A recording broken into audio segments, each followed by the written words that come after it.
Today we're going to be talking about the S-400 missile system, produced in Russia and currently being installed in India, and the difficult legal situation that it puts the US in with regards to sanctions, and how this may, if not hemmed in or curtailed in some way, put Indo-US ties back to the dark days between the sanctions after the Pokhran test and the thawing of relationships following the 9/11 attacks.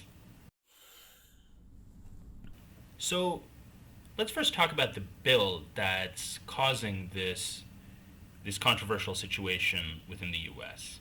Countering America's Adversaries Through Sanctions Act was a bill that was enacted in 2017 under the presidentship of Donald Trump and signed by him into law.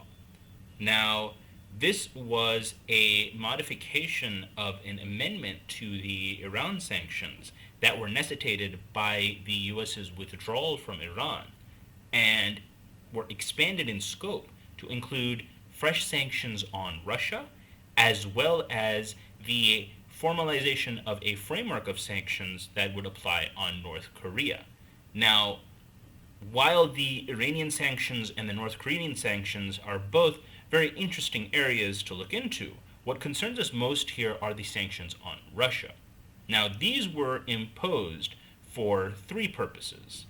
The first was as a response to the, depending on how you look at it, either the actual interference of Russian agents in the American election or the appearance and image of interference of Russian agents in the American election. And this was something that many lawmakers in the US felt had to be given answer to.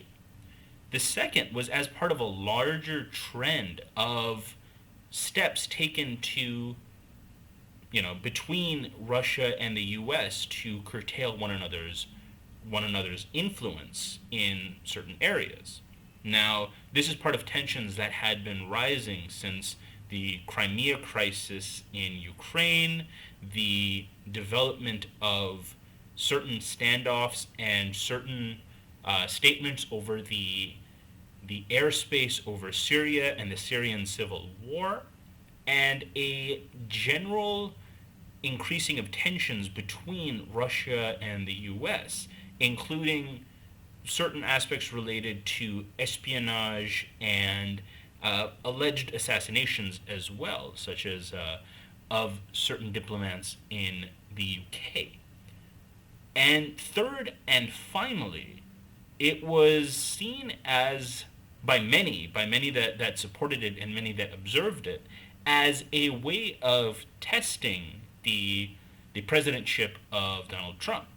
Now, he was an individual that was seen to have very strong ties with Russia, and certain credible or less than credible allegations were made that he was, in one way or another, an asset to Russia, either knowingly or unknowingly. So the imposition of sanctions on Russia was also seen as a litmus test of his loyalties by several supporters and several observers.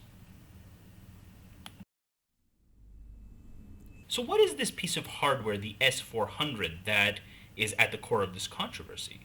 Well, the S-400 is designed to serve two purposes. First, it is an anti-aircraft missile system, which is a system that is designed to help take down enemy aircraft. And second, it is also used to attack incoming ballistic missiles. It's actually a missile system that can be used to take down ballistic missiles that are coming from enemy sources. And in this way, it's actually somewhat similar to the Israeli Iron Dome. Now, bidding for this purchase were Russia, which produced the S-400, as well as the US, which was proposing their similar Patriot PAC-3. And ultimately, India decided to go with the Russian S-400. Now, India's purchase of the S-400s is something of a thorny issue Because on the one hand, it occurs due to bad timing, and on the other, it occurs due to a perceived lack of faith and fidelity on the part of their American partners. Now, on the one hand, America had signed an intergovernmental agreement, or IGA, with Russia for the purchase of these agreements in 2016, which was almost a year before the imposition of these new sanction protocols from the US. However, it's also something that occurred well before the withdrawal of the US from the Iran deal. Now, what that meant for India was a strong blow to their energy sector, as a very strong component of India's oil was sourced from Iran, and that sourcing was in large part reliant on the international relaxation of sanctions, especially US sanctions, that occurred as part of the global Iran deal that was pretty much undermined entirely by the US's withdrawal in 2016.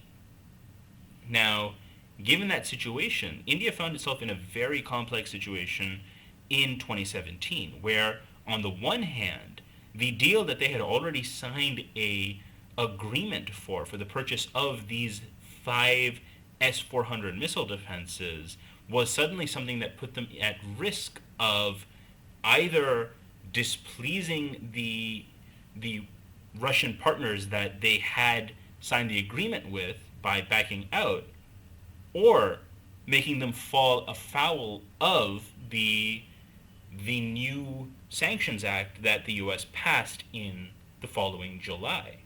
And on the other hand, they found themselves less able to trust in the good faith dealing of the U.S., given what happened with the Iran deal, where the Iran deal was signed and sealed and taken care of, and within a span of months, completely rubbished. Between the time when it came into effect and the time in which the U.S. exited and ultimately junked the entire agreement, there was a very small gap. And this was part of a larger trend, because that was the same time when the COP agreement signed in Paris, or the Paris Accords, were also damaged deeply by the immediate about-face that the U.S. conducted. Given this difficult choice between not angering the Americans and keeping true to the IGA that they signed, India chose the latter, given the lack of reliability the U.S. had demonstrated within that same year. So in 2018, India signed the final agreement that consolidated the purchase of the S-400s in accordance with the IGA that they had signed in 2016. Now, this led to a long period of contemplation of next moves on the U.S.'s parts, a process that was extended due to the COVID-19 pandemic, because while these pieces of hardware were supposed to be delivered to India in 2020, the pandemic delayed the delivery and therefore allowed a new regime in the U.S., the Biden regime, to take control while the execution of this agreement, which had already been signed in 2018, was still pending. So in this gap, the new Secretary of Defense for Biden actually issued a somewhat confusing threat to India, where it was threatened that sanctions would be imposed if India were to undertake the purchase, which was somewhat at odds with the fact that the purchase had already occurred in 2018 and was already something that was obligated to continue under the threat of certain penalties due to the IGA that was signed in 2016. Nevertheless, India, as was wont to do, continued the process of executing the agreement, of taking hold of the installation and the actual machinery, which started to take place later in 2021.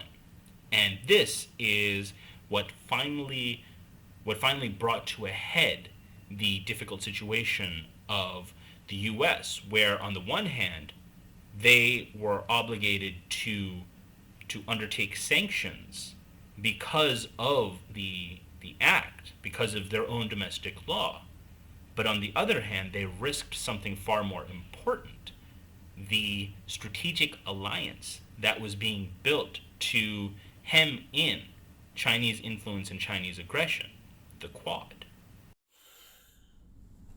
So the Quad is an alliance between democratic nations, four of them: the United States, Japan, India, and Australia.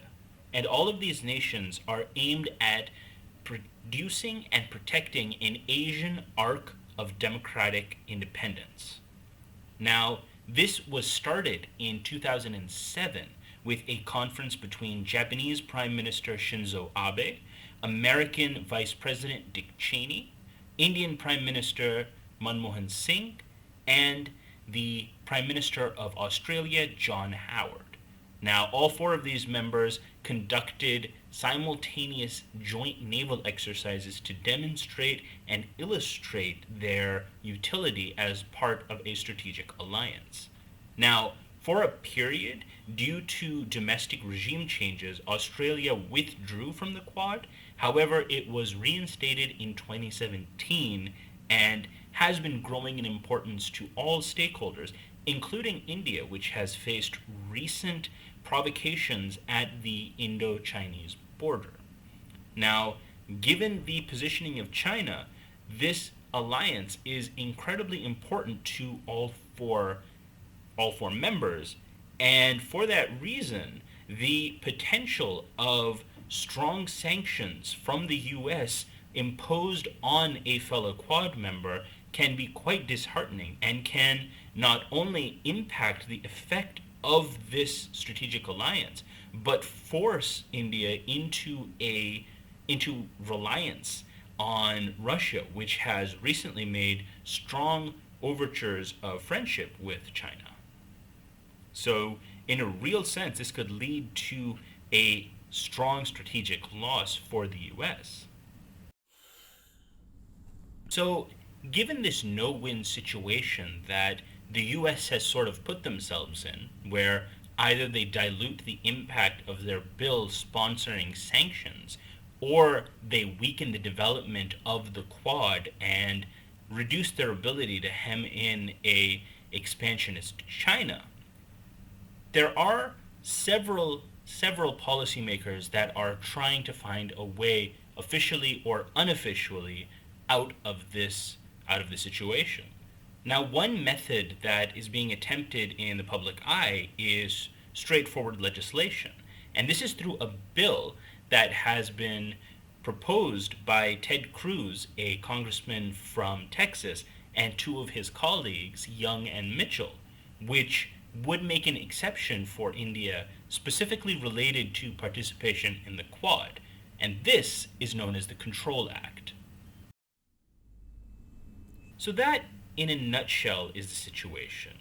The purchase of the S-400s, which falls afoul of the sanctions bill, the way that this is going to impact the development of the Quad, and how certain elements within the U.S. Congress are trying to make an exception, or trying to make an exception that's contingent on participation within the Quad in order to stop this from happening. Now, this is a developing situation, so we're going to have to keep an eye on what happens to see the impact that this U.S. law has on international security and ties between the U.S. and India.